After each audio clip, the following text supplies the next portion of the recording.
Tutakwenda kujifunza neno la Mungu katika kitabu cha Zekaria sura ya 10, sura ya 4, mstari wa 10a. Tutakwenda kujifunza neno la Mungu kutoka katika kitabu cha Zekaria sura ya 4, mstari wa 10a. Na katika somo hili tutaongozwa na wazo kuu linalosema hukumu ya Mungu juu ya mambo madogo. Hukumu ya Mungu juu ya mambo madogo. Anayeandika andika hukumu ya Mungu juu ya mambo madogo. Ninapozungumza juu ya habari ya hukumu ya Mungu juu ya mambo madogo, ninazungumza juu ya habari ya makosa madogo madogo ambayo sisi tunafanya kama kanisa la Mungu, au mtu awaye yote, awe ameokoka au hajaokoka, akijua ya kuwa ni jambo la kawaida na wala hapana hukumu ya Mungu itakayopitishwa kwa ajili ya mambo hayo. Ndugu zangu wapendwa, ni lazima tujue kuwa shetani ni mjanja na ni mwerevu kuliko wana wa nuru, na yeye ana maarifa. Na kadri tunavyozidi kusogelea wakati wa kuja kwake Bwana Yesu, ndivyo ambavyo shetani hujibadilisha sana kufanana na malaika wa nuru ili awapoteze wengi. Na kadri ambavyo siku za kuja kwa Bwana zinakaribia, ndivyo ambavyo shetani huandaa watumishi wengi wanaofanana na watumishi wa kweli ili kusudi kuwapotosha wengi wasione mbingu. Kadri ambavyo unazidi kukomaa katika wokovu, kadri ambavyo unazidi kutafuta uso wa Mungu, ndivyo ambavyo shetani anazidi kukusogelea sana kwa lengo la kukurudisha nyuma. Sasa shetani haji kwako kwa mambo makubwa makubwa unayoweza kushtuka ya kuwa ni dhambi, kwa sababu anajua utamkataa. Shetani haji na taswira ya kuua, haji na taswira ya uzinzi, haji kwa uwazi wa namna hiyo.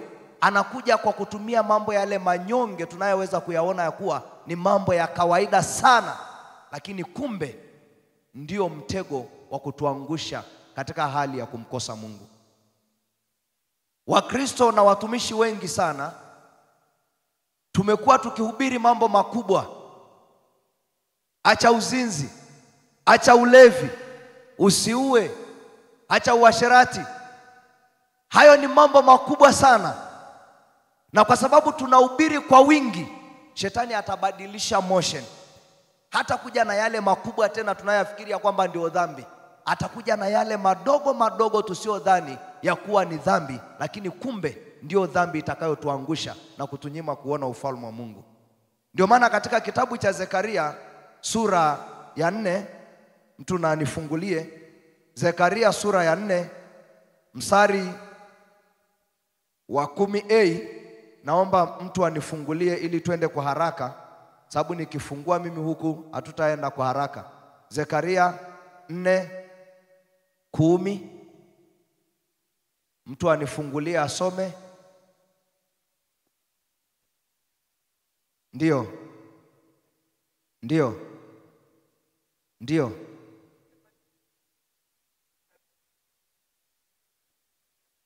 Yes. Hapo tu, basi tu hapo. Hicho kipengele hicho. Maana ni nani aliyeidharau siku ya mambo madogo? Ni nani ambaye hathamini wala hajali juu ya yale mambo madogo madogo yanayotendeka katika jamii, yanayotendeka kanisani, yanayotendwa na waumini, yanayochukuliwa ya kuwa ni vitu vya kawaida? Ni swali ambalo Zakaria aliliuliza juu ya taifa la Israeli. Waliyadharau mambo madogo madogo sana. Walidharau kufadhili wageni, walidharau kutenda haki kwa wafanyakazi walio miongoni mwao, walidharau ujenzi wa hekalu la Mungu, walidharau habari ya toba, wakashikilia mambo makubwa makubwa kama kutoa fungu la 10, wakashikilia hayo. Wakashikilia vitu ambavyo vinaonekana katika macho ya damu na nyama ya kuwa ni hatia, wakayaacha yale madogo yasiyohesabika kuwa ni hatia. Sasa Zakaria anasema, enyi taifa la Mungu, ni nani anayedharau siku ya mambo madogo?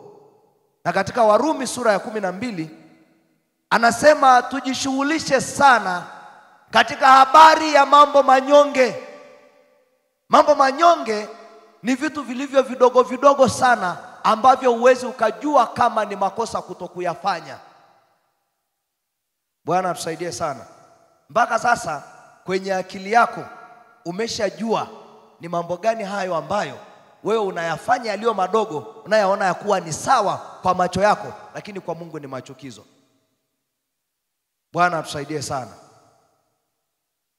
Kuna aina kuu mbili za dhambi. Kuna aina kuu mbili za dhambi. Dhambi ya kutenda na dhambi ya kutokutenda. Sasa unaweza ukashangaa ukaniuliza, sasa dhambi gani tena ya kutokutenda? Kwa hiyo kama nisipotenda dhambi ni dhambi? La hasha. Dhambi ya kutenda ni lile jambo ama kitu ambacho Mungu amekukataza usifanye. Amesema usilewe, amesema usizini, amesema usitukane, usiabudu sanamu, lakini wewe unafanya na ili hali Mungu amekuambia usifanye. Hiyo ni dhambi ya kutenda. Dhambi ya kutokutenda ni lile ambalo Mungu amekuambia tenda. Wakarimu watu, samehe, lisome neno la Mungu, waombee watu, hurumia wengine, fundisha, hubiri Injili, alafu wewe hufanyi. Hiyo ni dhambi ya kutokutenda yale ulioagizwa kuyatenda. Bwana atusaidie sana. Ndio maana katika Yakobo sura ya 4 mstari wa 17 neno la Mungu linasema, na mtumwa yule aliyejua mapenzi ya bwana wake asijiweke tayari wala kuyatenda mapenzi yake atapigwa sana. Yule aliyejua kutenda mema na anajua ya kuwa Mungu anahitaji tutende mema, anajua ya kuwa Mungu anahitaji tuishi maisha ya utakatifu, anajua kwamba Mungu hataki nijipambe kwa mapambo ya kiulimwengu, alafu yeye anafanya kwa makusudi, huyo hataepuka hukumu ya Mungu ile siku ya mwisho. Na wala usidanganywe na watumishi wengi wa mlipuko wanaokuambia kwamba neema ya Mungu imefunuliwa, sasa tuko huru kuishi tunavyotaka. Hao ni wapotoshaji wanaokutazama wewe kama mtaji, watake fedha kutoka mifukoni mwako. Kwa hiyo hawakuhubiri neno la kweli litakalo kuumiza. Injili rahisi na nyepesi, lakini sio kufikisha mbinguni. Bwana atusaidie sana. Haleluya. Naomba sasa tukaangalie mambo madogo ambayo kama tusipoyazingatia na kutenda basi tutahukumiwa. Mambo madogo ambayo kama tusipotenda, kama tukipuuza kama kanisa la Mungu, hukumu ya Mungu itakuwa juu yetu siku ya mwisho. Jambo la kwanza katika mambo hayo ni kuacha kutenda mema kwa watu wote, wawe wameokoka au hawajaokoka. Ni kuacha kutenda mema kwa watu wote, wawe wamempokea Yesu au hawajampokea Yesu, wawe walevi au wasiwe walevi, wawe wenye tamaa au wasiwe na tamaa. Kazi yetu sisi kama wana wa nuru ni kuishi kama Mungu aishivyo. Mungu si Mungu wa watakatifu tu, bali Mungu ni Mungu wa wote wenye mwili. Na kama upendo wa Mungu haukudhihirika kwa wote, basi hata kanisa lisingekuwepo leo.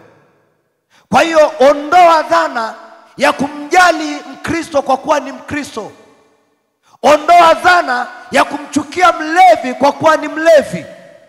Utakapokuwa unaibeba hiyo dhana, hautaweza kumhubiria Injili wala kumtendea mambo yaliyo mema. Na wema wetu tunapotenda huwavuta walio nje wapate kuingia ndani. Bwana Yesu atusaidie sana. Bwana asifiwe. Kwa maana jinsi hii Mungu aliupenda ulimwengu hata akamtoa mwana wake wa pekee, ili kila amwaminie asipotee bali awe na uzima wa milele. Neno ulimwengu katika Biblia ina maana ya maisha mabovu yasiyompa Mungu utukufu. Hayo ndio tunasema kwamba huondoa ule uwepo wa Mungu. Bwana Yesu asifiwe. Haleluya. Naomba mawazo yenu yarudi huku. Ondoa mawazo ya kule. Kwa hiyo jambo la kwanza, kuacha kutenda mema kwa watu wote, wawe wameokoka au hawajaokoka. Naomba sasa mtu anisomee Luka sura ya 12 mstari wa 47. Mtuma yule aliyejua mapenzi ya Bwana. Yes, mtuma yule aliyejua mapenzi ya Bwana wake asijiweke tayari. Asijiweke tayari Wala kuyatenda mapenzi yake. Wala kuyatenda mapenzi yake. Atapigwa sana. Na yule asiyejua. Na yule asiyejua. Naye amefanya yastahilio mapigo. Naye amefanya yastahilio mapigo. Atapigwa kidogo. Atapigwa kidogo. Hapo Bwana Yesu asifiwe. Anasema mtuma yule aliyejua mapenzi ya Bwana wake, alafu asiyatende, atapigwa vingi sana. Na yule asiyejua lakini ametenda yastahilio hukumu, atahukumiwa. Hasa hii ni picha ya watu wawili, aliyeokoka na ambaye hajaokoka. Ambaye hajaokoka, hajamwamini Yesu kuwa Bwana na Mwokozi wa maisha yake, haina maana ya kwamba aishi kama atakavyo yeye.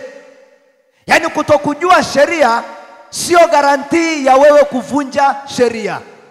Maana yake ni kwamba hukumu ya Mungu sio kwa Wakristo tu, bali hukumu ya Mungu ni kwa watu wote.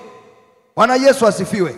Na yule ambaye anajua mapenzi ya Bwana wake, amehubiriwa Injili, amefundishwa neno la kweli la Mungu, na akajua uwezo ulio katika damu ya Yesu, akajua nguvu za Roho Mtakatifu zinavyofanya kazi, akaomba mapepo yakatoka, akaonja nguvu za zamani zijazo, alafu akatenda yasiyopasa, hukumu ya Mungu itakuwa juu yake. Bwana wetu sisi ni Yesu Kristo.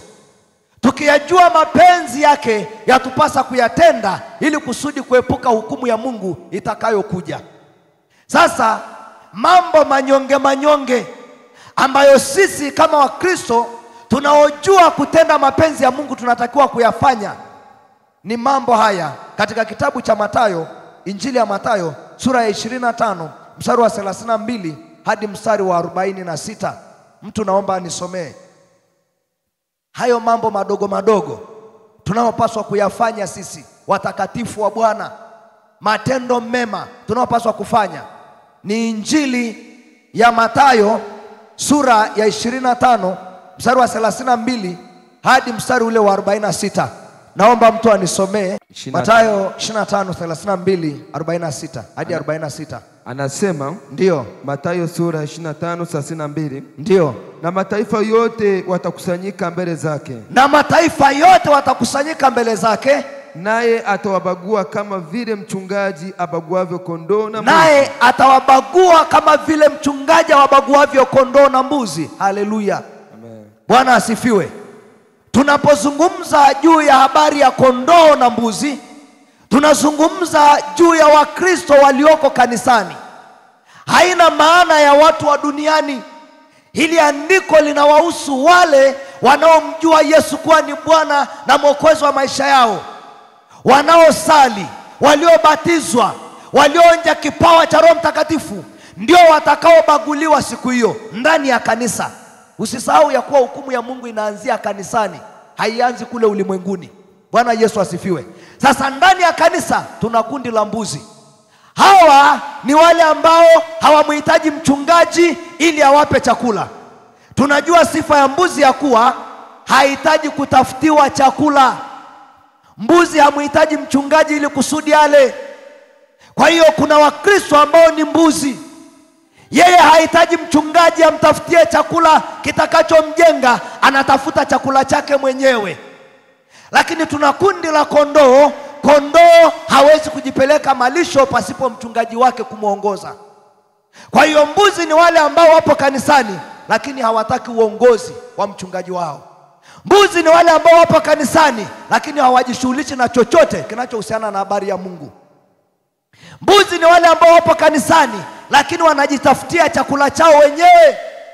Ndio wale ambao Biblia inawazungumza katika kitabu kile cha Isaya, anasema watakuwepo wanawali 7, watamng'ang'ania mtu mume mmoja, wakisema tuitwa tu kwa jina lako, lakini chakula tutajitafutia wenyewe na mavazi tutajitafutia wenyewe. Hawa ndio wale wenye masikio ya utafiti. Wanataka kuhubiriwa yale wanayoyataka wao, lakini sio yale ambayo Mungu ndiye anataka wao waweze kuyapata. Hawa ndio tunawaita mbuzi. Lakini kondoo ni wale wanaojitiisha chini ya bwana wao.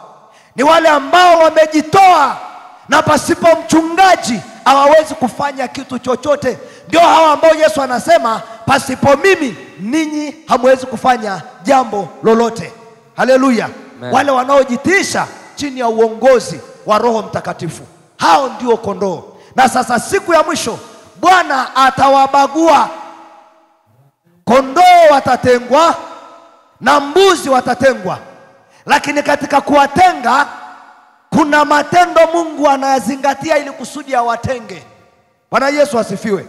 Kuna sheria, kuna utaratibu Mungu atazingatia ili kusudi aweze kumtenga mtu mwema na mtu mbaya.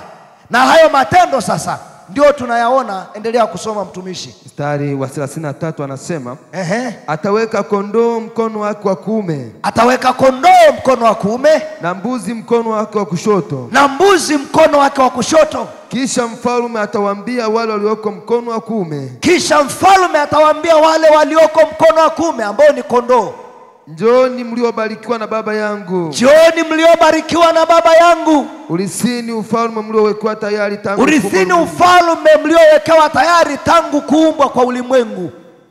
Endelea. Kwa maana nalikuwa na njaa.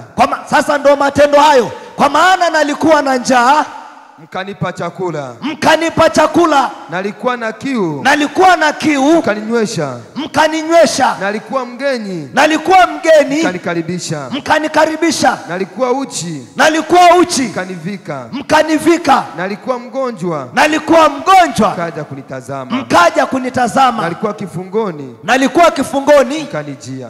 Mkanijia. Bwana Yesu asifiwe. Amen. Hayo ni matendo madogo madogo ambayo Wakristo wengi hatuyatendi. Anasema kwamba alikuwa uchi lakini tukamvika nguo. Alikuwa na njaa lakini tukampa chakula. Alikuwa katika hali ya kuumwa lakini tukaenda kumtembelea akiwa hospitalini, akiwa manyumbani. Sasa swali langu mimi kwa Wakristo, sio kwa hawa mnaowafahamu wa nuru ya upendo, ni lini tumejitoa sisi kama Wakristo tukasema leo tunakwenda kufanya matendo mema hospitalini kwa wagonjwa tusiowafahamu? Bwana Yesu atusaidie sana. Yaani umeinuka tu ukasema leo mimi naenda hospitalini, odini, nabeba chakula, nabeba matunda, yeyote nitakayemkuta amelala kitandani ni haki yangu kumsaidia. Awe ni Mkristo mwenzako au asiwe Mkristo mwenzako. Ni lini Mkristo umekaa ukasema leo nimepokea hiki kima changu cha mwisho wa mwezi, ninabeba sehemu ya mapato yangu mpaka nyumbani kwa mtumishi wangu, maana hafanyi kazi nyingine isipokuwa kuniombea mimi? Ni lini umefanya kitu cha namna hiyo? Ni lini umesema leo mimi kama Mkristo, wakati nikiwa kwenye mfungo, Ninapiga hesabu ya chakula changu ninayokula kwa siku, alafu kile kiwango nipeleke kwa watoto yatima. Ni lini umefanya hivyo? Yale matendo madogo madogo tusiyoyaona ya kuwa ni makosa ndio yatakayotufanya tusiingie mbinguni. Bwana Yesu atusaidie sana. Haleluya. Yamkini hata nyumbani kwa jirani yako kuna mwenye njaa. Ni nguo ngapi unazo kabatini yamejazana, mengine hayakukai, yameshaisha, hautoi kwa ajili ya kuwapelekea wahitaji? Unaacha, alafu mwisho wa siku unachoma moto. Bwana Yesu atusaidie sana. Haleluya. Piga picha. Angalia kabati lako kule nyumbani. Angalia pochi yako mfukoni. Angalia viatu ulivyo navyo. Angalia namna unavyojipatia faida yako mwenyewe. Alafu angalia mchango wako ndani ya kanisa la Mungu. Piga mahesabu yako ya mwaka mzima mpaka sasa, umemfanyia nini Mungu? Bwana Yesu atusaidie sana. Haleluya. Mambo madogo madogo ndio yanayoweza kuleta hukumu ya Mungu katika nchi, katika taifa, katika kanisa. Yale madogo madogo. Yesu alijishughulisha na mambo ya watu. Aliwalisha chakula waliokuwa na njaa jangwani. Aliwaonea huruma. Wewe unamwonea nani huruma? Zaidi ya kwamba uchoyo umekujaa, hila imekujaa, uchonganishi umekujaa, na chuki imekujaa. Anachokitaka Mungu ni watakatifu wanaothibitisha imani yao kwa matendo mema kama Mungu alivyotutendea mema. Bwana Yesu asifiwe. Bwana Yesu asifiwe. Endelea kusoma mtumishi. Mstari wa 37 anasema, ndio, ndipo wenye haki watakapomjibu. Ndipo wenye haki watakapomjibu wakisema, Bwana, Bwana, ni lini tulipokuona una njaa? Ni lini tulipokuona una njaa tukakulisha? Au ni lini tulipokuona, nitarudia, ni lini tulipokuona una njaa tukakulisha? Ni lini tulipokuona una njaa tukakulisha? Au una kiu tukakunywesha? Au na kiu tukakunywesha? Tena ni lini tulipokuona mgeni tukakukaribisha? Ni lini ulikuwa mgeni tukakukaribisha? Au uchi tukakuvika? Au uko uchi tukakuvika? Ni lini tena tulipokuona mgonjwa? Ni lini tena tulipokuona mgonjwa? Au kifungoni tukakujia? Au kifungoni tukakujia? Mfalme atajibu. Mfalme akajibu akiwaambia, amini nawaambia, kadri mlivyowatendea mmoja wapo hao ndugu zangu walio wadogo, mlinitendea mimi. Yani kadri ambavyo umemtendea mchungaji wako, umemtendea mwinjilisti, umemtendea mwimbaji mwenzako, umemtendea jirani yako, kadri ambavyo umemtendea mema, ndivyo ulivyomtendea na Mungu pia. Bwana Yesu atusaidie sana. Lakini mantiki ya mmoja wa wadogo hawa, Yesu alizungumza juu ya wale thenashara, wale 12 wanafunzi wake. Niwaambie tu ukweli, watumishi wa Mungu sio watu wa kueleza shida zao. Ukimkuta mtumishi wa Mungu wa kweli, hawezi kueleza shida zake hadharani. Hawezi kuombaomba. Hawezi kuwa mtu mwenye kulia. Anaweza akawa ana shida, na nyewe mkamwona anasimama madhabahuni, anahubiri Injili, ananena habari za Kristo, lakini ndani yake kuna maumivu makali. Bwana Yesu atusaidie. Wenye uwezo wa kusimama na kutunza kama yeye anavyowatunza kiroho sio yeyote, ila ni ninyi Mungu akiwatumia. Hakuna wenye kujenga kanisa ila ni ninyi wenyewe.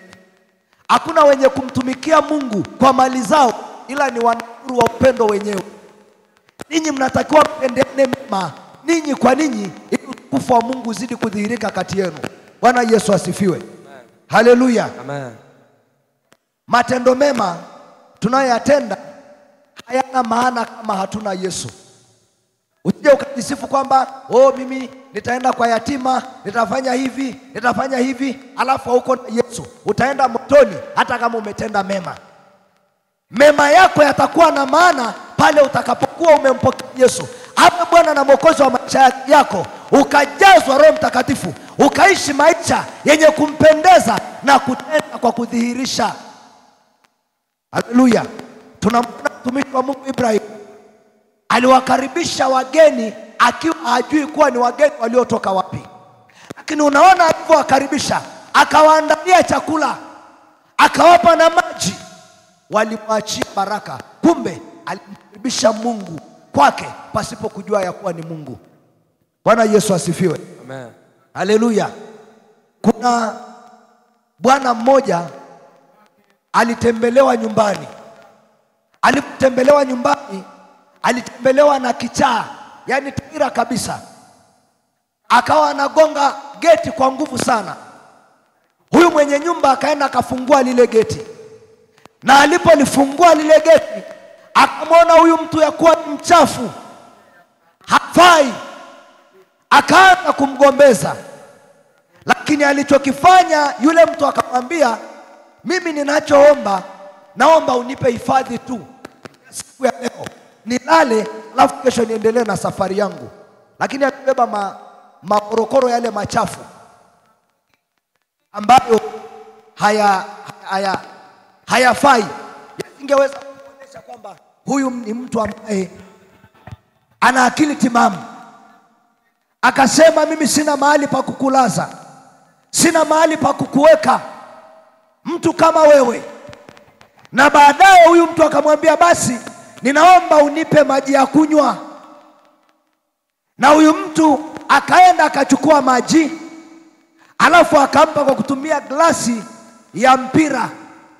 Akamwambia, nataka uniwekee katika ile glasi unayowawekeaga wageni nyumbani kwako. Bwana Yesu atusaidie sana. Haleluya.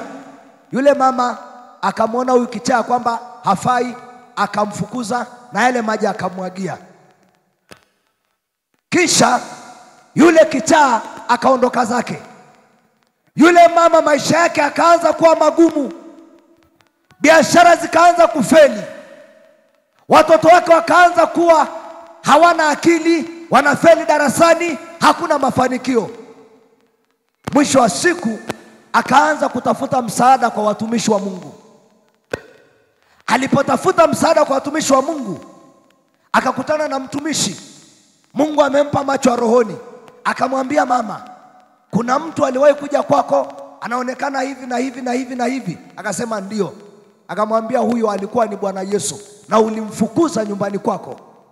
Asa wewe umemkaribisha nani nyumbani kwako? Je, na kama umemkaribisha kwa kuwa unamjua? Na Biblia inasema anayemtendea mema mtu kwa kuwa anamjua ametenda kweli, lakini anayemtendea kwa kuwa hamjui ametenda kweli kweli. Bwana Yesu asifiwe. Haleluya. Tusifanye kwa sababu sisi ni wana wa nuru ya upendo. Hapana. Tufanye kwa sababu sisi ni watakatifu wa Bwana, na sio sisi, ni Kristo ndani yetu. Haleluya. Endelea baba. Nasoma mstari wa 42. Ndio. Anasema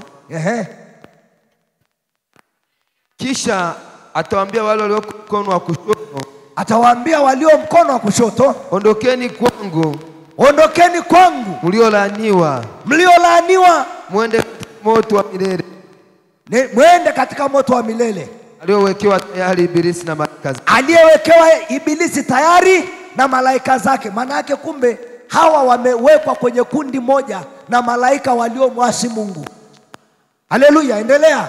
Anasema nalikuwa na njaa, msinipe chakula. Nalikuwa na kiu, msininyweshe. Nalikuwa mgeni, msinikaribishe. Nalikuwa uchi, msinivike. Nalikuwa mgonjwa, na kifungoni, msije kunitazama. Ndipo hao pia watajibu wakisema, Bwana, ni lini tulipokuona una njaa, una kiu, au mgeni, au uchi, au mgonjwa, au kifungoni, tusikuhudumie? Naye atawajibu akisema, amin nawaambia, yani hakika nawaambia, kadri mlivyomtendea mmojawapo kadri mlivyomtendea mmojawapo wa wadogo hawa, hamkunitendea mimi. Hamkunitendea mimi. Nao ndio nao watakwenda zao kuingia katika adhabu ya milele. Nao watakwenda kuingia katika adhabu ya milele. Bwana Yesu asifiwe. Amen. Naomba ukae mtumishi. Sasa swali langu mimi kwako, swali langu kwako ni hili. Hapa umeona mzinzi akisemwa, umeona mwabudu sanamu akisemwa. Ni matendo madogo madogo sana ndiyo ambayo Mungu ametumia kama kipimo cha kupima uwezo wa imani yako. Bwana Yesu asifiwe. Haleluya. Warumi 12:13 hadi 17. Warumi 12:13 hadi 17. Warumi 12:13 hadi 17. Alafu na mwingine anifungulie Methali 3:27 hadi 28. Kitabu cha Warumi 12:13 hadi 17. Neno la Mungu yanasema, ndio, kwa mahitaji ya watakatifu, kwa mahitaji ya watakatifu mkifuata ukarimu, katika kukaribishana wageni, katika kukaribisha wageni, kijitahidi. Tujitahidi. Endelea. Barikini wanaowaudhi, wabarikini wanaowaudhi, barikini wala msilaani, barikini wala msilaani. Furahini pamoja na wafurahio, furahini na hao wanaofurahi. Lieni pamoja na waliao, lieni na wanaolia. Mpatane nia zenu nyinyi kwa nyinyi.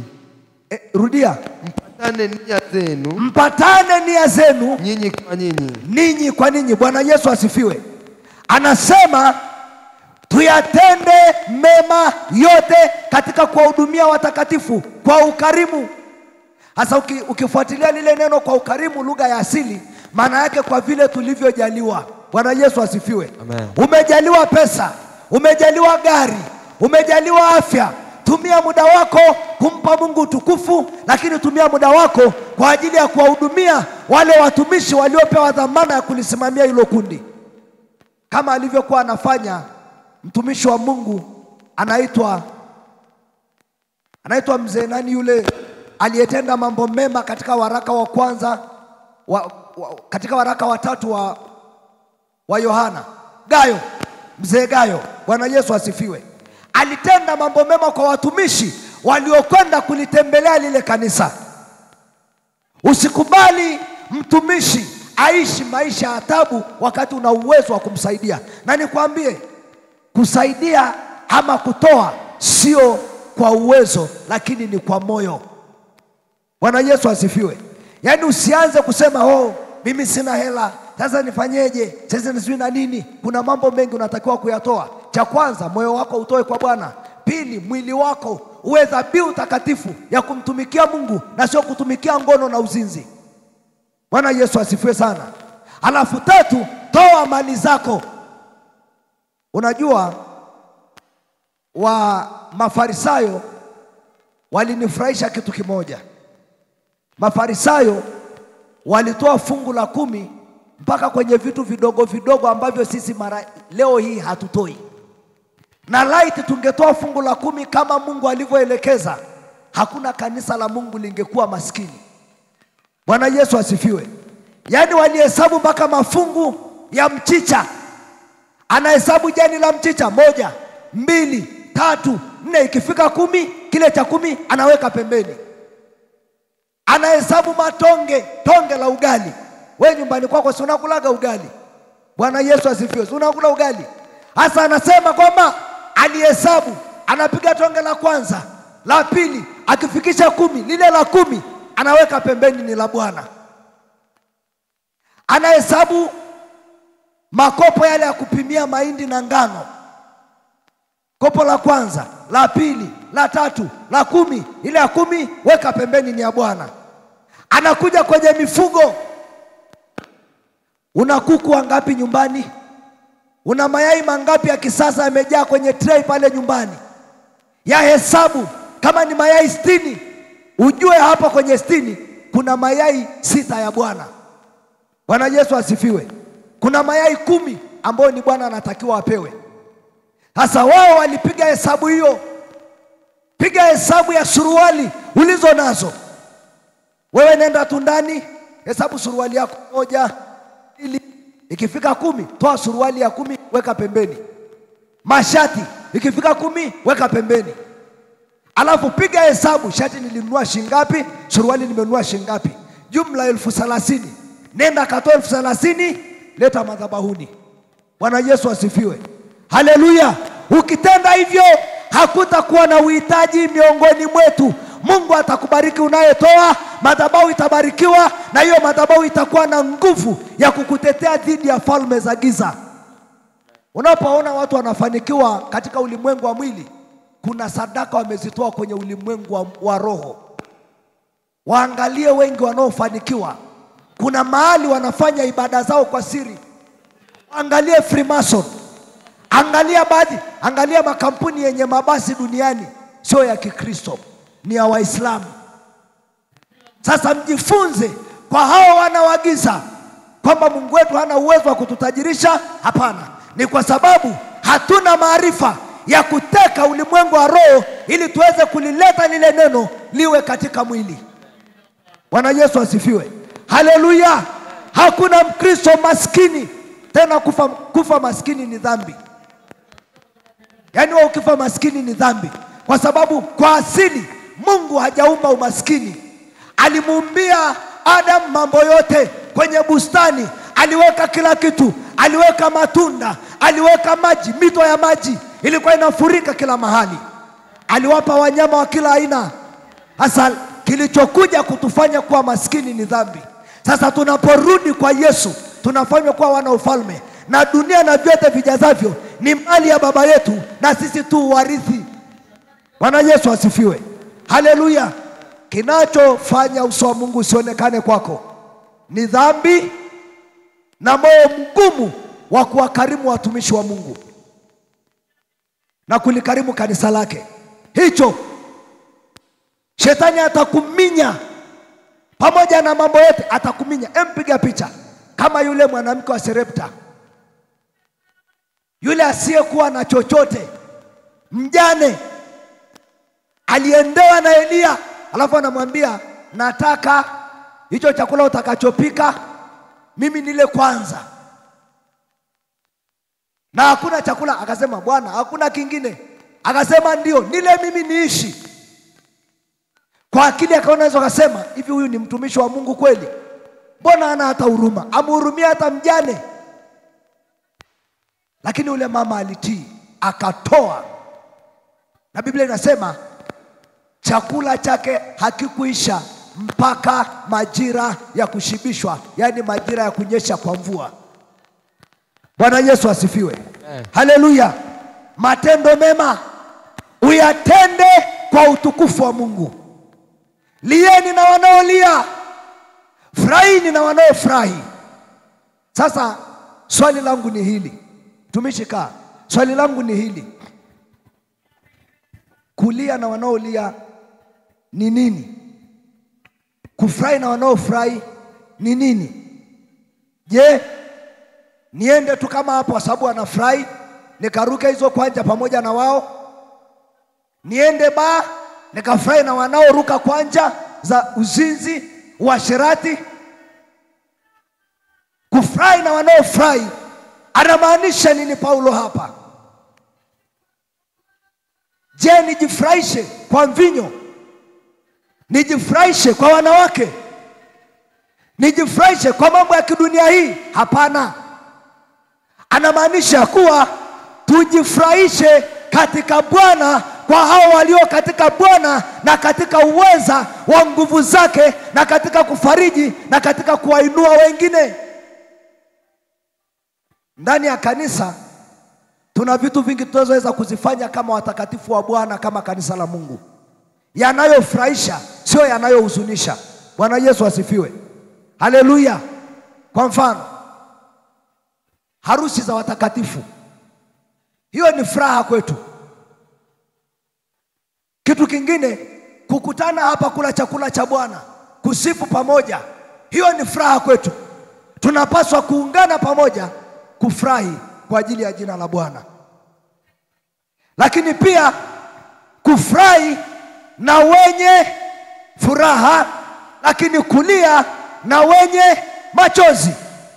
Sasa kwenye mantiki ya machozi, mtakatifu wa Mungu, mtumishi wa Mungu anapaswa kuwa faraja kwa mtu yeyote, sio kwa Mkristo tu. Uwe faraja kwa watu wote. Usiwe ni mtu mwenye kuumiza, usiwe ni mtu mwenye kubagua, usiwe ni mtu mwenye kuwatenga watu, usiwe ni mtu mwenye kujiinua na kujiona wewe ni bora kuliko yule ambaye yuko ulimwenguni hajaokolewa bado. Hauna ubora, kwa sababu kabla hujawa wewe ulikuwa kama yeye. Kinachotakiwa muombe rehema. Ndio maana ya kulia na anayelia. Muombe rehema. Alafu vaa viatu vyake. Ona ubaya wa dhambi kwake, ona hatari ya dhambi kwake, ndipo utakapoweza kumsaidia ndugu yako. Bwana Yesu asifiwe. Haleluya. Lieni na wanaolia. Hudhurieni kwenye misiba. Nilikutana na watumishi wa Mungu ambao kwa kweli mimi mpaka leo sijawaelewa. Wanasema msiba wa Wakristo ambao si wa kanisa lao hawaendi, hata kama ni jirani yake kafa, haendi kutembelea, haendi kutia faraja. Sasa sijajua anaenda kwa ajili ya marehemu ama anaenda kwa ajili ya roho zilizobaki pale. Na kuna upagani leo umeingia ndani ya makanisa,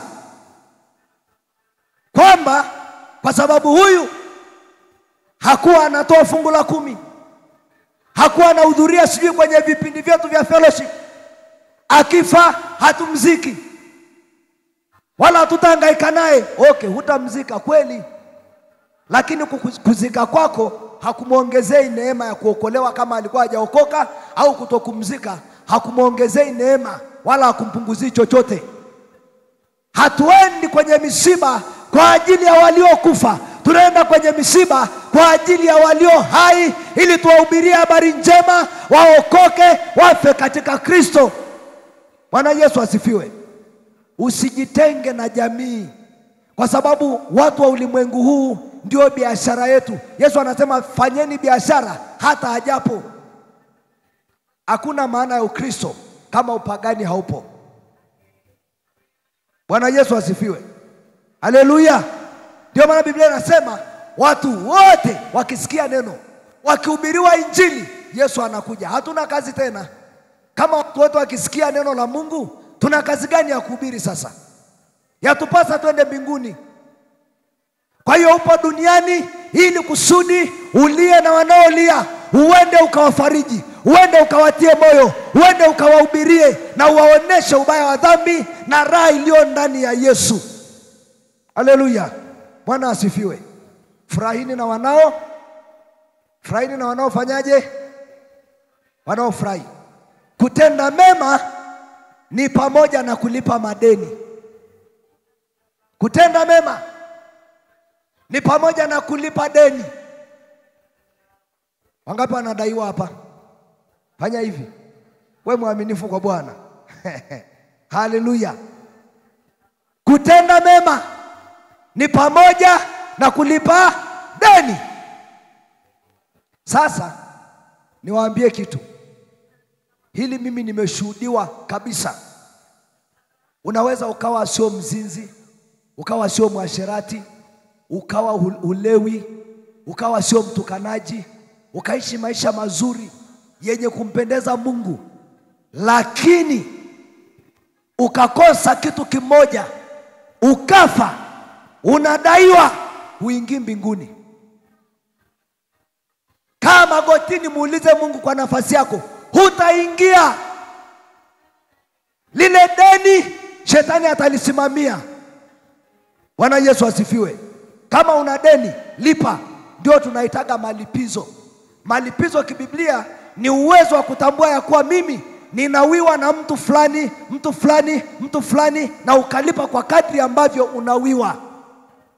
Kamuuliza Zakayo alichokifanya. Alipotubu, aliwachukulia watu vitu, alichukua mali za watu kwa kunyang'anya, akasema nusu ya utajiri wangu nitawapa maskini, na wale niliowapokonya, niliowachukulia vitu vyao, nitawarudishia mara 2. Sio unasema tu baba nisamee roho ya madeni. Oi baba nisamee. Toba ni kugeuka na kuacha, alafu na kutenda sawa sawa. Nenda kalipe. Mwambie Mungu, baba naomba nifungulie milango, nipate pesa, nilipe madeni. Usitubu tu eti kwamba ndo nimetubu, sasa nimeshasamehewa na Bwana, deni langu limefutwa. Linafutwaje wakati mwinjilisti Martin analia kwa sababu alikukopesha hela umekataa kurudisha?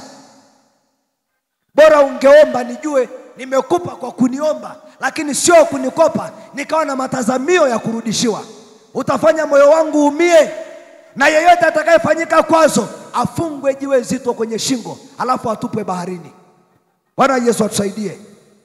Asiye haki hukopa asilipe. Naomba nisomee hiyo Mithali 3:27 na 28. Mithali 3 na Zaburi 37:21. Nianze Zaburi Mithali? Ndio, anza Zaburi 37 mstari wa 21. Zaburi 37 ndio mstari wa 31. Tasoma mstari wa 21. 37:21. Tasoma kwa msaada wa Roho Mtakatifu. Amen. Anasema asiye haki ukopa wala halipi. Asiye haki hukopa wala halipi. Sasa sikiliza mtumishi, ukienda kwenye Mathayo, wale mbuzi, Biblia inasema wale mbuzi walihesabiwa kama kundi lisilo haki.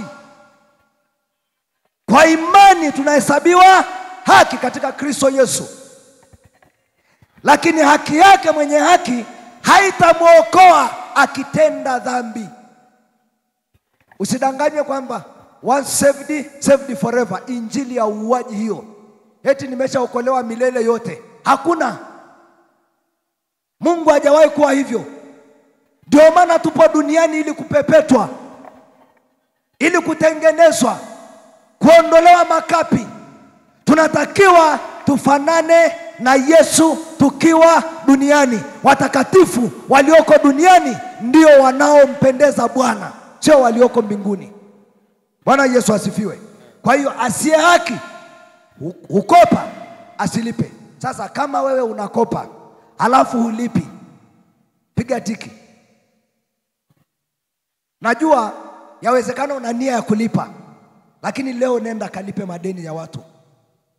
Deni sio pesa tu, hata kutokusamehe ni deni, na Bwana atakudai siku ya mwisho.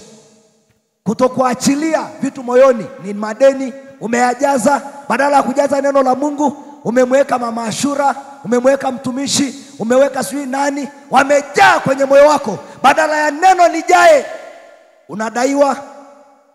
Nenda katubu, tengeneza na wakosaji wako mlioko sana nao.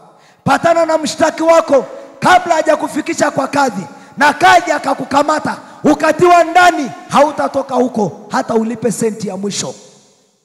Bwana Yesu atusaidie sana. Haleluya. Patana na mshtaki wako. Deni ni pamoja na kuweka nadhiri usitende. Ni mara ngapi umesema, Bwana ukinisaidia nitakutumikia, nitahubiri injili, nitafanya nini? Ukinipa neema, ukinipa mtoto, nitafanya huyo mtoto awe mtumishi wako. Umepewa mtoto, alafu badala umfundishe katika njia ya kuja kuwa mtumishi, unaanza kumpa katuni, simu. Ndio vitu unavyompa mtoto wako. Utakataliwa. Mungu alimwambia kuhani Eli, kwa kuwa umewaheshimu watoto wako kuliko mimi, nimekukataa usiwe kuhani kwangu milele, na watoto wako wote wawili watakufa kwa siku moja. Alafu akamwambia neno lingine, na kwenu hakutakuweko mzee, na ahadi zote nilizokuahidia nimezifuta.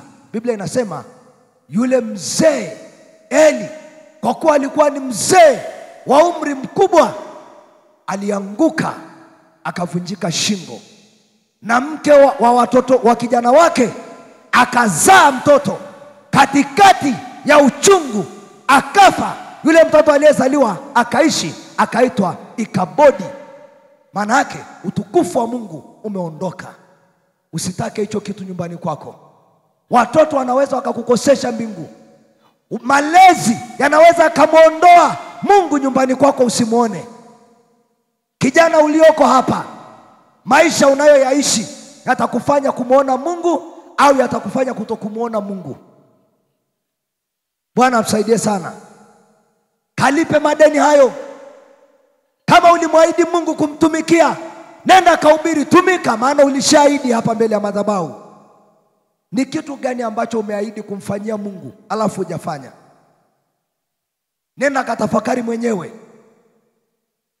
Ni mangapi umeahidi hata kama sio kwenye kanisa hili? Labda ulikuwa Mkristo kwenye kanisa fulani, kabla neema ya Mungu haijakufunulia madhabahu sahihi, ukaja hapa ukawa unakule, ukaahidi mimi nitachangia mfuko wa simenti. Kabla hujachangia ukaja huku, lile deni linakufuatilia, nenda kalipe. Bwana Yesu atusaidie sana. Haleluya. Mambo gani umefanya?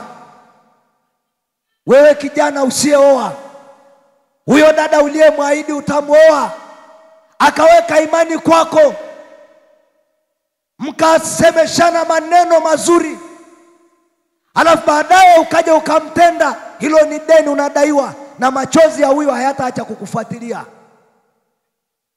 Wewe binti, ni vijana wangapi umeahidiana maneno, hayo maneno hujayafuta, hilo ni deni, lazima yatakufuatilia.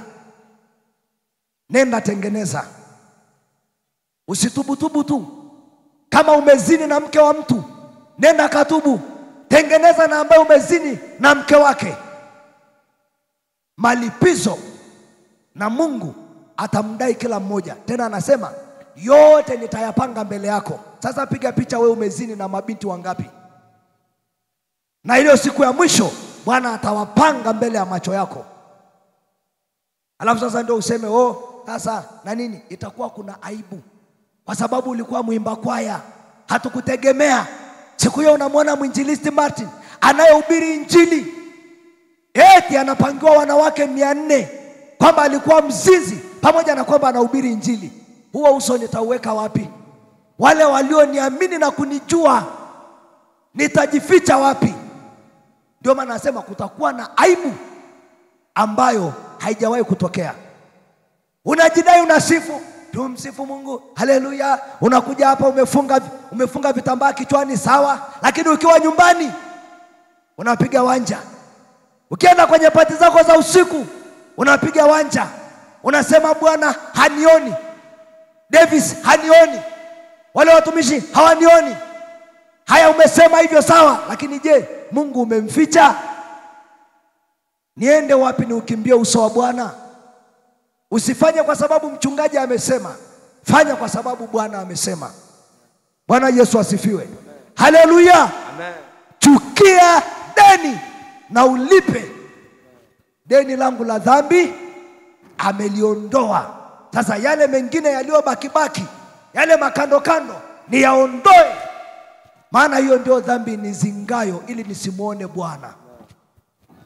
Haleluya. Haleluya. Unadaiwa, umeona mahali unakodaiwa, nenda kalipe. Umeona mtu uliyemkosea, nenda kamsamehe. Umeona kiburi kimeinuka kwa sababu wewe unaonekana kuwa mzuri, utakufa. Mwili wako ni kwa utukufu wa Bwana na sio kwa ajili ya mambo yako mwenyewe binafsi.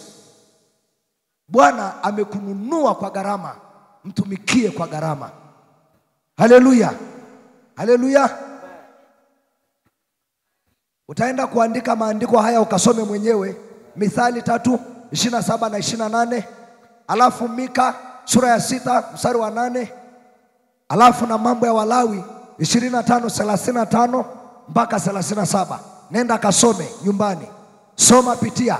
Asiye haki anakopa wala halipi. Hii yote inahusiana habari ya madeni. Wanaotoa riba kwa ndugu zao, riba. Wanaocheza vikoba, uko kwenye kikoba fulani kule mtaani, mnacheza vikoba, yawezekana umeshalipa hela uliokopa, imebaki riba, na hiyo riba itasababisha kochi yako iondolewe, hiyo riba itasababisha wewe uuze nyumba yako. Ndio maana Mungu amekataza riba. Hakuna chochote ambacho Mungu anakukataza isio na madhara. Ukiona Mungu amekukataza kitu, ujue ina madhara kwako. Leo tumeona nyumba za watu wengi wamejinyonga kwa sababu walienda kukopa benki, wakafanikiwa kulipa mkopo wote, ikabaki riba, ikaja ikauzwa nyumba kwa shilingi 300,000, nyumba aliyejengwa kwa mamilioni ya fedha, akaenda akajininginiza. Mimi nilikuwa na mjomba wangu mmoja, kuna mikopo ilikuwa inaitwa kausha damu. Alikaushwa kweli kweli. Leo hana ndoa, familia imevurugika, ameacha dini ya Kikristo, sasa amekuwa Muislamu. Yote ni kwa sababu alikopa. Alipokopa wakamjia, akawa anataka kujinyonga. Baba yangu ndiye alikuja kutoa shamba lake, na tulitaka kuzuia. Baba akasema hapana, huyu ni mjomba wenu, atawalaani, wacha tu nitoe. Akampa shamba, akauza, akaenda akalipa deni, kilichobaki akaenda kula na makahaba. Bado hajuti wala hatubu. Leo anasumbuliwa na ugonjwa wa sukari. Mara nyingi ninawaambia watu, Mungu anasamehe dhambi, lakini matokeo ya dhambi hubaki milele.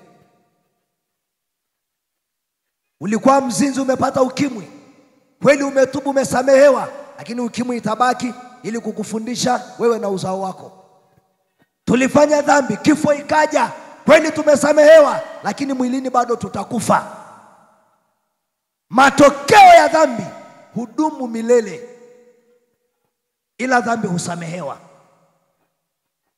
Bwana asifiwe. Haleluya. Kwani Daudi hakusamehewa alipotubu? Lakini aliambiwa upanga hautaondoka nyumbani, na ikawa hivyo. Wote waliotokea kwenye genealogy ya Daudi, ukija kwa kijana wake amembaka Tamari yule, akazini naye akaja akauawa. Daudi mwenyewe akaja akawa anapinduliwa na mtoto wake.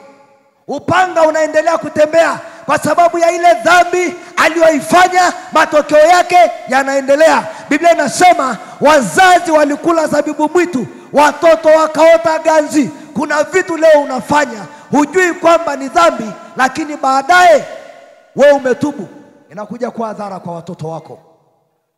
Bwana Yesu asifiwe. Muda wetu ni mdogo. Naomba sasa niende kwenye pointi nyingine.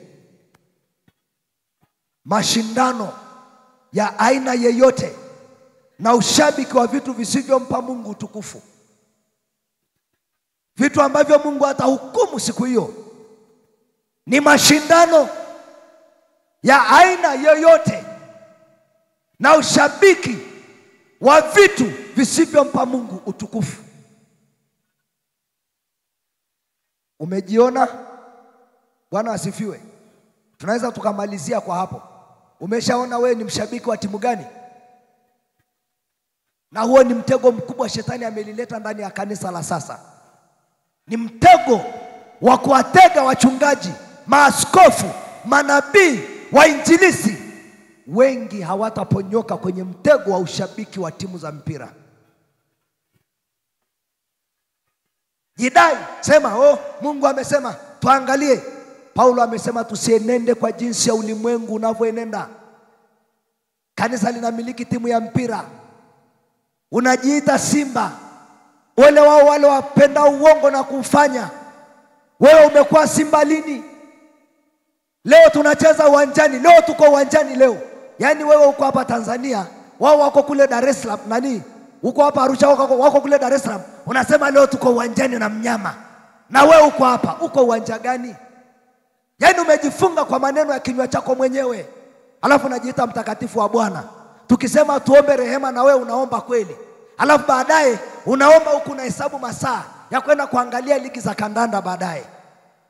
Neno la Mungu halimo humu. Kilichokujaa ni michezo na jamvi na kamari na kubeti. Kubeti kutakunyima kwenda mbinguni. Hayo mambo madogo madogo, beti hauendi. Waambie na uzao wako na watoto wako. Wafilipi sura ya 2 mstari wa 14. Nisomee mtumishi wa Bwana Yesu. Wafilipi sura ya 2 mstari wa 14. Alafu na mwingine afungue Timotheo wa kwanza sura ya 6 mstari wa 4 hadi ule mstari wa 20. Wafilipi 2:14 anasema, ndio, yatendeni mambo yote pasipo manunguniko, yatendeni mambo yote pasipo manunguniko wala mashindano. Wala mashindano. Bwana Yesu asifiwe. Yatendeni mambo yote pasipo manunguniko wala mashindano. Sasa hapa anachokizungumza mtumishi wa Mungu ni hali ya sisi kwa sisi kubishania kitu kisicho na maana, alafu tunatenda kwa kutegeana. Tunasema twende kwenye uinjilisti, wanaojitokeza wawili au mmoja, wengine wote wanarudi nyuma. Haya basi, toa basi hela ili itumike kununua mafuta na kusafirisha watumishi, maana itakuwa ni wewe pia umefanya huo uinjilisti kwa njia ya uchumi. Hakuna, haufanyi chochote kwa ajili ya utukufu wa Mungu. Kwenye umbea upo, mabaraza ya kubishana huko nje, unaenda unabishana. Kila kona wewe unajulikana, unaenda unabishania masuala ya umbea na unafiki mbele. Yaani wewe kila ubishi unajua, hakuna chochote ambacho wewe hujui. Kwenye tamthilia upo, tamthilia fulani. Kwenye season upo, tena season nabani mara 2 au mara 3 kwa siku moja. Kwenye umbea, kujua wanaume au kujua wanawake upo. Wewe unaenda kukaa na wazee wanywa kahawa, halafu mnaenda mnapiga soga. Mizaha imewajaa kuanzia kichwani mpaka kwenye miguu. Mapigo kwenye mgongo wa mwenye mizaha, Biblia inasema atapigwa sana. Bwana Yesu asifiwe. Haleluya. Kusengenya watu. Yatendeni mambo yote pasipo manunguniko. Kunungunika ni ishara ya kutokuwa na shukrani. Hata kama kuna mambo mazuri umetendewa, wewe siku zote ni wa kunungunika tu. Sioni mimi sina pesa, sina nini, sina sadaka, sina nguo. Unatwende kanisani, sina nguo ya kuvaa. Kule kwenye kabati manguo yamejazana. Maana unamwambia Mungu, hujanifadhili kwa chochote wala kwa lolote. Utabaki maskini wa kutupwa milele yote kwa sababu ya kukosa kushukuru. Wewe ni wa kunungunikaga tu, hakuna siku unarizika. Yatendeni mambo yote pasipo manunguniko wala mashindano. Bwana Yesu asifiwe. Ndani ya kanisa moja mpo vijana Yanga na Simba, mnabishania vitu visivyompa Mungu utukufu.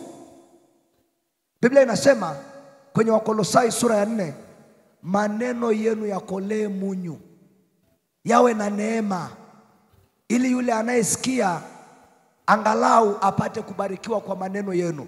Wakolosai 4:4. Bwana Yesu asifiwe. Maneno yako yana nini? Unaongea nini? Tangu asubuhi mpaka jioni umezungumza vitu gani? Masikio yako yanasikiliza nini? Unatazama nini kwenye TV yako? Kipi unachoshuhudia kwa watu? Watu wanakuonaje wewe kule mtaani? Unaitwa nani? Yamkini tunakuona ni mtakatifu wa Bwana, lakini kule mtaani ni shughuli mpya. Mgomvi, mtukanaji, na watukanaji hawaendi mbinguni. Bwana atusaidie. Haleluya. Lakini ukitubu Bwana anakurehemu. Timotheo wa kwanza sura ya 6. Sura ya 6:20 anasema, mstari wa 4, ukisoma wa 4 ruka nenda 20.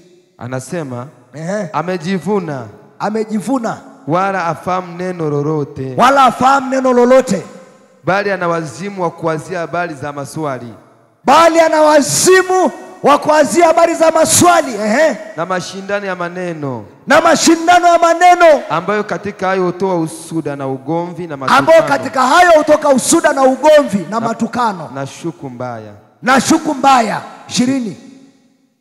Timotheo, Timotheo, ilinde hiyo amana, ilinde hiyo amana. ujiepushe na maneno yasiyo ya dini, Ujiepushe na maneno yasiyo ya dini, yasiyo na maana, yasiyo na maana, na mashindano ya elimu itoayo elimu kwa uongo, na mashindano ya elimu itoayo elimu kwa uongo. Haleluya, amen.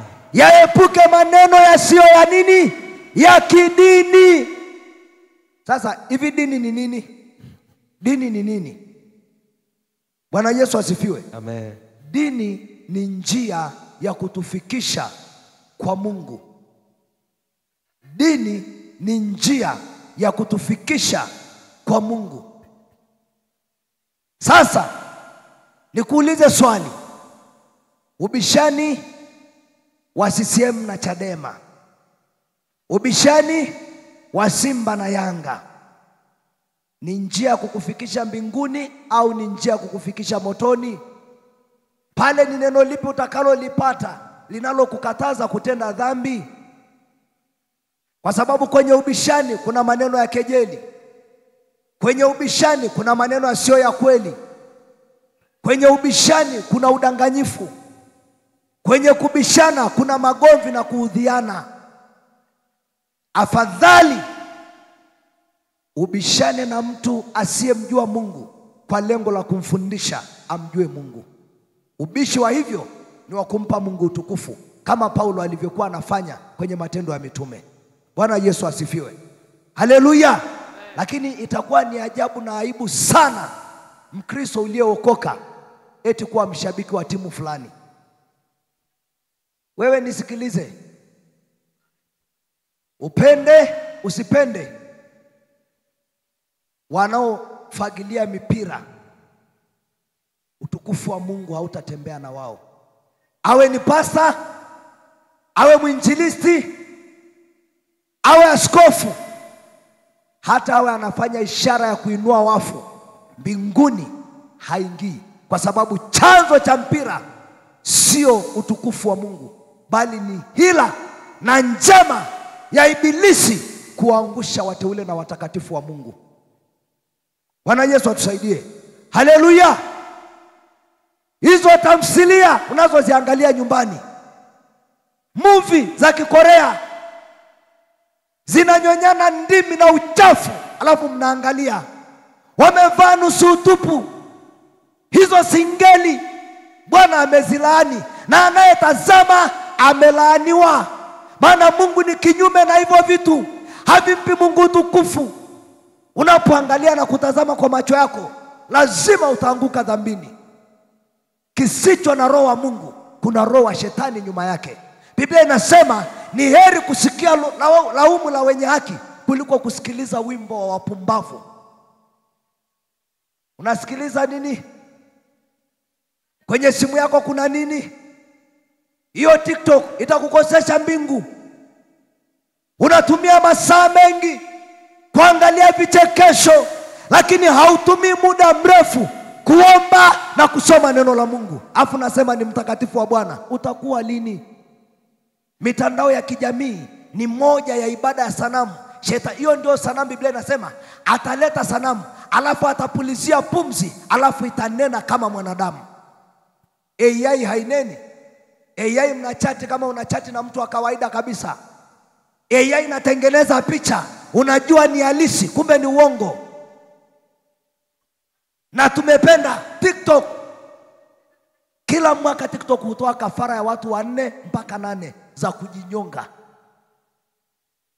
Lakini sisi wala wana wa ufalme hatujui, zinakunyonya kiroho.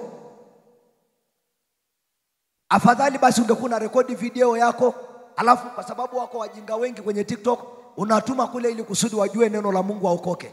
Lakini sio unaangalia yaani unakuta mtu aliyeokoka kila sana anaperuzi anacheka mwenyewe kama kichana taira. Yaani ukimkuta amekaa mwenyewe anacheka, anachokicheka ni vitu ambavyo havimpi Mungu tukufu hata kidogo. Hivi wana wa Mungu tubadilike, kanisa la Mungu tubadilike. Yesu anakuja, siku za kuja kwa Bwana zimekaribia na giza linazidi kuongezeka. Itakuja TikTok, itakuja TokTok, itakuja TipTap, itakuja kila aina ya mitandao itakuja. Sasa hivi kuna mtandao anaita Badu, unatafuta wanawake kwenye mtandao wa kuwaoa. Alafu unasema wana wa Mungu tubadilike. Kanisani ni mahali pa kuishi ili kusudi, ndio safina yetu. Kwa Bwana ndio safina. Aliye nje ya safina hayuko salama. Jiepushe na maneno. Anasema Timotheo, jiepushe. Bwana Yesu asifiwe. Haleluya. Mkataeni ndugu anayejiita ndugu alafu ni mzinifu, mtukanaji. Waraka wa kwanza wa Mtume Paulo kwa Wakorinto sura ya 5. Tumishi nifungulie. Amen. Waraka wa kwanza wa Mtume Paulo sura ya 5 kuanzia mstari wa 9 kuendelea. Waraka wa kwanza. Mchungaji, ukimwona mzinzi yeyote kanisani fukuza. Ambayo sio wale ambao ndio wamekuja ili waokoke. Wale ambao umekaa nao hapa miaka na miaka, miezi na miezi, unawafundisha hawaelewi, fukuza ili wawapishe wenye nia njema waje waabudu. Endelea mtumishi. Wakorinto wa kwanza 5:9. Yes. Anasema, naliwaandikia katika waraka wangu. Naliwaandikia katika waraka wangu kwamba msichangamane na wazinzi. Kwamba msichangamane na wazinzi. Sisemi msichangamane kabisa na wazinzi. Sisemi msichangamane kabisa na wazinzi wa dunia hii. Wa dunia hii. Au na wenye kutamani. Au na wenye kutamani. Au na wanyang'anyi. Au na wanyang'anyi. Au na wenye kuabudu sanamu. Au na wenye kuabudu sanamu. Maana hapo ingewalazimu kutoka katika itawalazimu kutoka katika dunia hii. Endelea. Lakini mambo yalivyo. Hapo sasa. Lakini mambo yalivyo. Naliwaandikia kwamba. Changamane na mtu aitwaye ndugu. Msichangamane na mtu aitwaye ndugu. Akiwa ni mzinzi. Au mwenye kutamani. Au mwenye kuabudu sanamu. Au mtukanaji. Au mlevi. Au mnyang'anyi. Mtu wa namna hii. Msikubali hata kula naye. Ni mimi au ni Bwana akasema? Haleluya. Haya, wanaotukana wangapi humu ndani? Hivi unajua kuita mtu mpumbavu ni tusi? Unajua kumuita mtu mjinga wewe ni tusi? Unajua kuita shenzi ni tusi? Hivi unajua neno lolote lisilompa Mungu tukufu ni matusi? Unajua mizaha, utani ni tusi? Kwa sababu kibiblia kile kinachokutoka ndicho kilichokujaza moyo wako. Kwa hiyo kwa Mungu hakuna utani. Nakutania tu, nilikuwa nakutania tu. Na ntania imetoka moyoni, na hiyo ni najisi. Yale yanayotoka ndani ya moyo wako ndio yaliyokujaza. Kama umejazwa na uzinzi, utaongelea uzinzi kuanzia asubuhi mpaka jioni. Umejaa ulevi, utaongelea pombe. Umejaa masengenyo, utaongelea kusengenya watu kwenye vibaraza. Yaani miguu yako imeshazoeleka. Wanaita chakupele. Kila mahali wewe unakanyaga kwa miguu, kwa sababu huwezi kuwa na amani mpaka useme umbea wa mtu fulani. Bwana atusaidie sana. Haleluya. Wazinzi, wenye kutamani, wenye kuabudu sanamu. Sasa leo hatuendi kuinamia sanamu ya sijui ya Maria, sijui ya nani, no. Mtu anayechukua muda mwingi kwenye TikTok, hiyo ni ibada yake ya sanamu, hafai kuwepo kwenye kundi la watakatifu wa Bwana. Mtu ambaye anatumia muda mwingi sana kwenye kazi zake na shughuli za duniani binafsi na kukosa muda wa kufanya ibada, hiyo kazi kwake ni ibada ya sanamu, hafai kuwepo kwenye kundi la Bwana. Mtu ambaye ana udhuru nyingi juu ya kazi ya Mungu, kile kinachompa kuwa na udhuru ndio ibada yake ya sanamu, hafai kuwepo kwenye nyumba ya Bwana. Watakatifu walio na nia moja ndio Bwana anawahitaji. Chunga kanisa la watu 4 la watu 6, lakini una uhakika ni taji yako mbele za Bwana, unaenda nao mbinguni, kuliko ulichunge kundi kubwa la wazinzi na wafiraji na walawiti na wanyang'anyi waliojaa kila aina ya tamaa na matukano na husuda na hila mbaya. Haleluya. Haleluya. Bwana asifiwe. Mimi sijui Kanisa la Mungu leo tumekuwaje? Nenda kwenye makanisa mengi, nenda kwenye makanisa makubwa, njoo kwenye makanisa yetu makubwa. Bwana asifiwe. Njoo uone mambo yalivyo machafu, mengi tu mabaya mabaya. Watu wanapendelea, watumishi wanaangalia nyuso za watu, wanawaona watu kama mitaji, hawaoni watu kama kazi ya kuwapeleka mbinguni. Wanaangalia fedha na mafanikio kwenye mifuko ya watu. Mbinguni ni kugumu sana kuingia kwa watu waliojaa tamaa. Bwana Yesu asifiwe. Wamewaacha kondoo, wametawanyika. Siku moja nikiwa pale KCMC saa 9 mchana, ilikuwa siku ya Jumatano. Kila Jumatano huwa napata utulivu wa kukaa na Bwana. Nilikuwa nimeenda kulala saa 9, nikaletewa kundi la kondoo na mbuzi waliotawanyika kwenye milima. Yaani nimeletewa milima lakini kondoo wametawanyika. Alafu tuko wawili na mzee ameenda umri sana. Akaniambia hivi, kazi yako ni kwenda kuwakusanya wale wote waliotawanyika, lakini uwezi ukawakusanya hawa kondoo kwa kuhubiri injili laini. Akaniambia hivi, injili uliokuwa unaihubiri umeanza kupunguza viwango vyake na utalipoteza kundi la Mungu. Niliambiwa na Bwana, lakini nilikuwa najiona mimi nahubiri vizuri tu kama ambavyo nilikuwa nahubiri. Kumbe tayari kuna kitu kilishaanza kuninyemelea cha kuniondoa kwenye mstari. Bwana akanionya. Bwana Yesu atusaidie sana. Kwa hiyo siwezi kukuhubiria fedha, sijaitiwa hiyo. Nenda ukahubiriwe na wengine. Siwezi kukuhubiria habari za toa ubarikiwe. Mungu alikwisha kukubariki. Hata usipotoa, Mungu ameachilia baraka za rohoni na za mwilini. Tunachotoa hatumlipi Mungu ili atubariki. Tunampa Mungu kwa kumshukuru kwamba ametubariki tayari. Haleluya. Bwana asifiwe. Tito 3:9 hadi 10. Tito 3:9 hadi 10. Tito 3:9 hadi 10 anasema, yes. Tito 3:9 anasema, lakini maswali ya upuzi ujiepushe nayo. Na nasaba. Twende taratibu hapo, nataka nishikilie sana. Kanisa la Mungu, leo ni siku ya nani? Siku ya nani leo? Siku ya nani? Siku ya nani? Basi itenge kwa ajili ya Bwana. Inatakiwa niende KCMC, kwa hiyo hata mimi nina haraka. Lakini twende sambamba, tule chakula, tushibe, twende tukapate cha mwilini. Na nikwambie kitu. Samahani mtumishi, ukitaka kukua kiroho, sio kufunga tu na kuomba peke yake. Sio kusifu tu. Kama vile ambavyo mwili hauwi na nguvu usipokula chakula, vile vile roho hukuzwa kwa neno la Mungu. Kwa sababu chakula cha roho ni neno litokalo juu. Hilo neno ukilila kwa wingi, likikaa kwa wingi, utakomaa na kukua kiroho. Hata kufunga ulazimishwi, unajikuta unajiendesha mwenyewe. Uendi na kalenda tena. Unaibuka tu asubuhi, unaona leo Bwana anataka nifunge, unaingia unafunga. Bwana Yesu asifiwe. Lakini ukiwa wa mwili,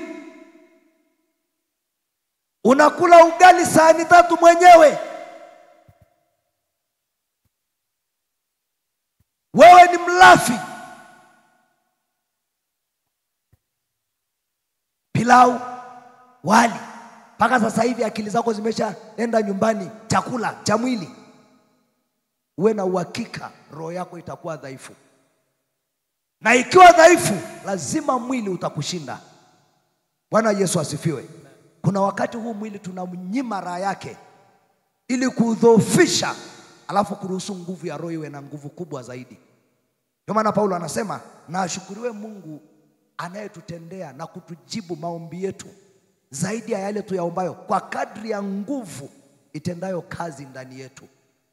Ile nguvu nafikiri inapatikana kwa kuinua matofali au kwenda kuinua chuma, uende gym, upige uwe na misuli. No. Walio na nguvu za kiroho ndio watakao uteka na kupindua ulimwengu, sio walio na nguvu za mwili. Bwana Yesu atusaidie sana. Haleluya. Kwa hiyo funga na neno la Mungu.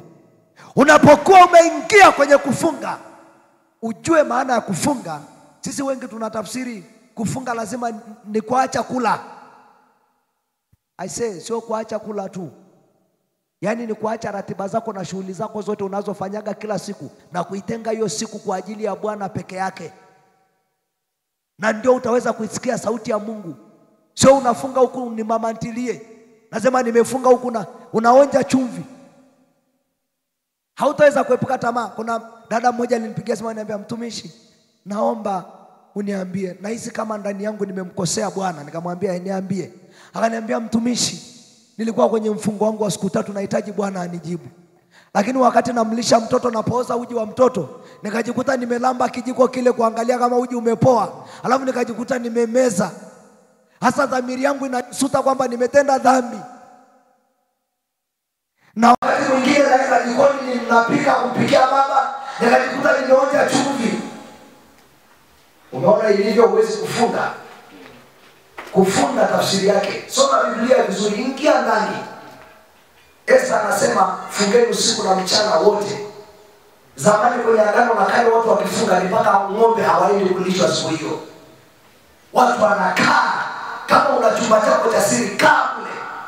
Kama umeolewa, patana na mume wako, mwambie baba, ninahitaji nifunge. Kama ikiwezekana tufunge wote. Nikifunga lazima nitapika. Hasa ili kusudi nipate muda kutulia na Bwana. Ninaomba tukubaliane mimi na wewe, tufunge kwa pamoja. Yamkini mzee wako yeye hajaokoka. Sasa ufanye nini?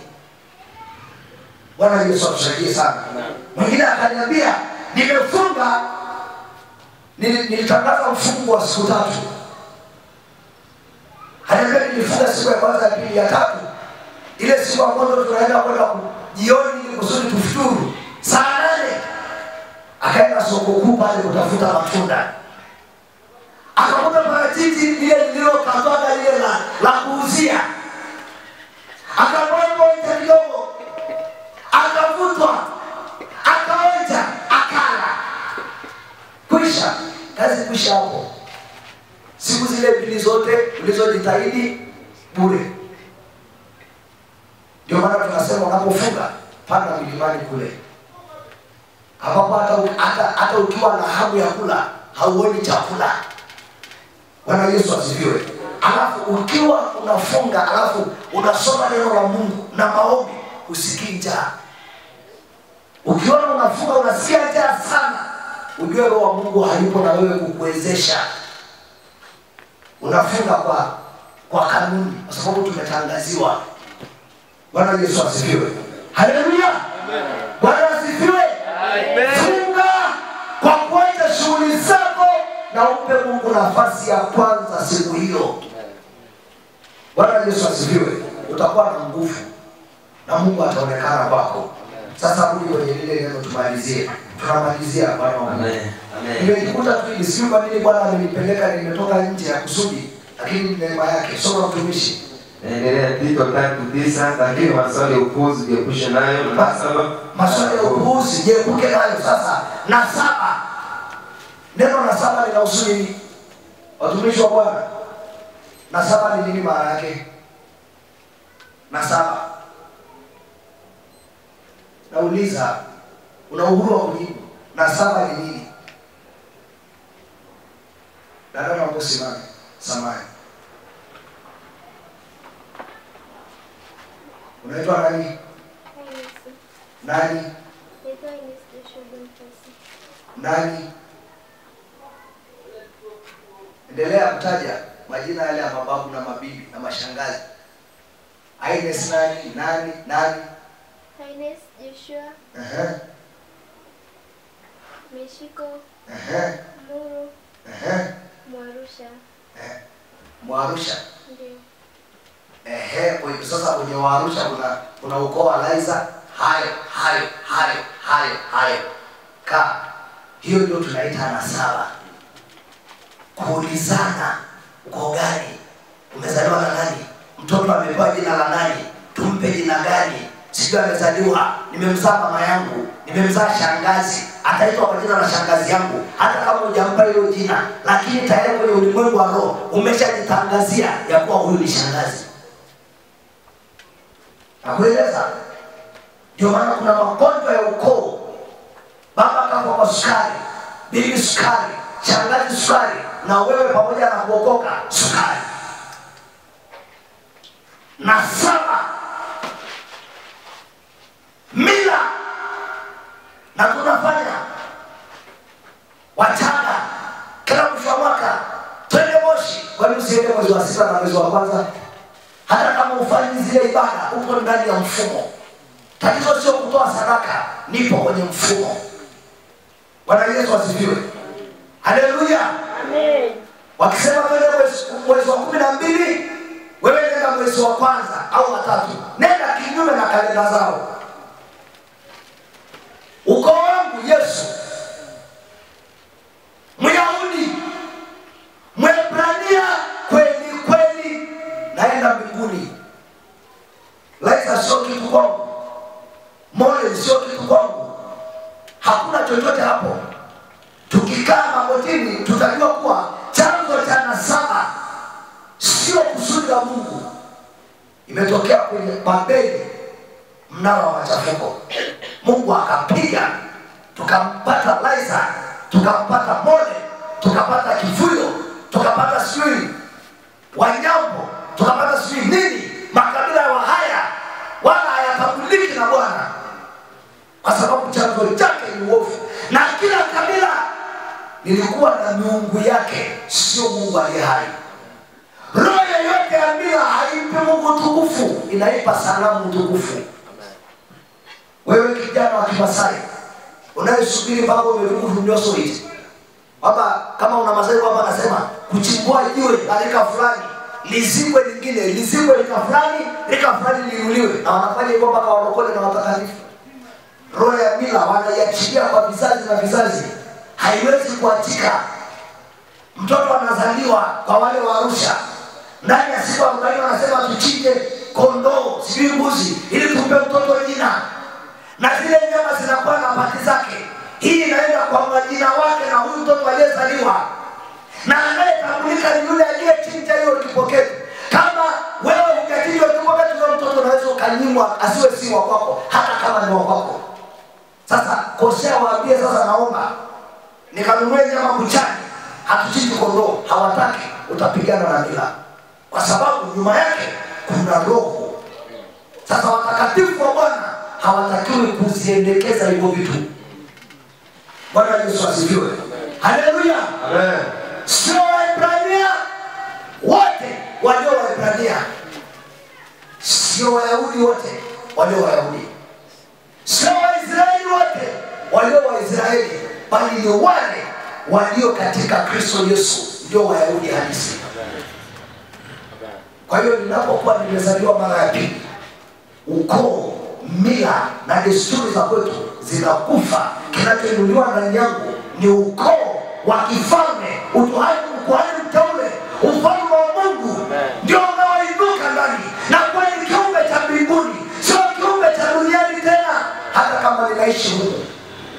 Bwana Yesu asifiwe. Haleluya.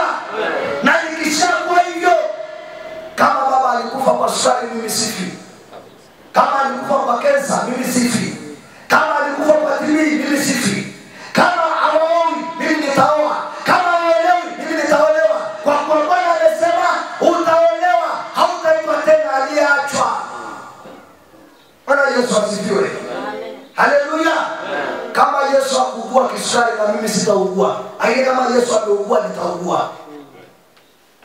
Kama Yesu hakuugua pressure, sitaugua. Kama Yesu uliyenifia msalabani uliugua pressure, nitaugua. Kama Yesu hakushinda ulimwengu, na mimi sitashinda ulimwengu. Lakini kama Yesu ameshinda ulimwengu, na mimi nitashinda. Amen. Bwana Yesu asifiwe. Bwana asifiwe. Yesu kama hajafufuka, hatuna habari ya kuhubiri habari njema.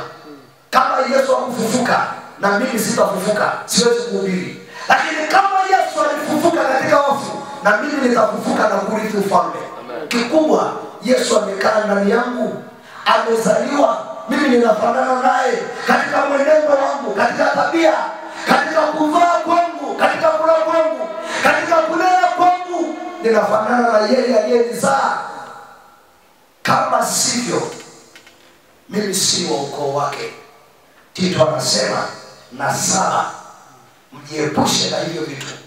Na wateule humu mnafanya, mnamzaa mtoto, unapiga simu, halo, mimi ndio ninampa mtoto jina, kazaa yeye.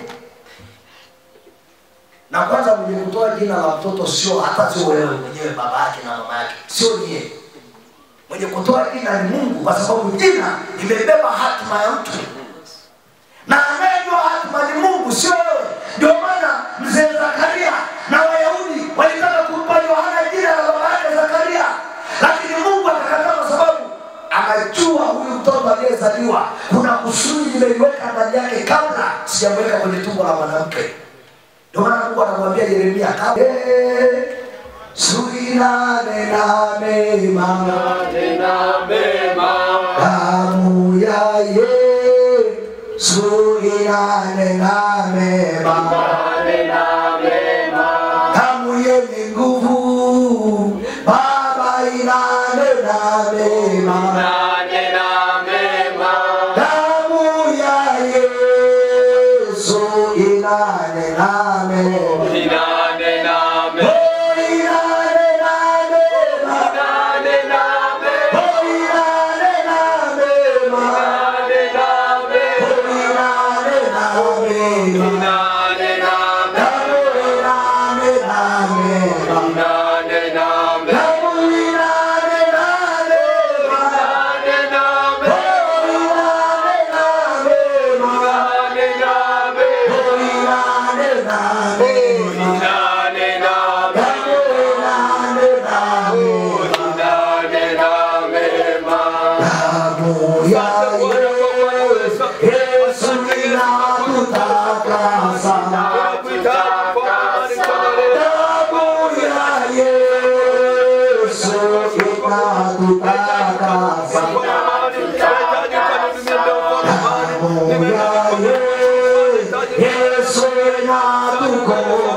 Oh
Waafrika.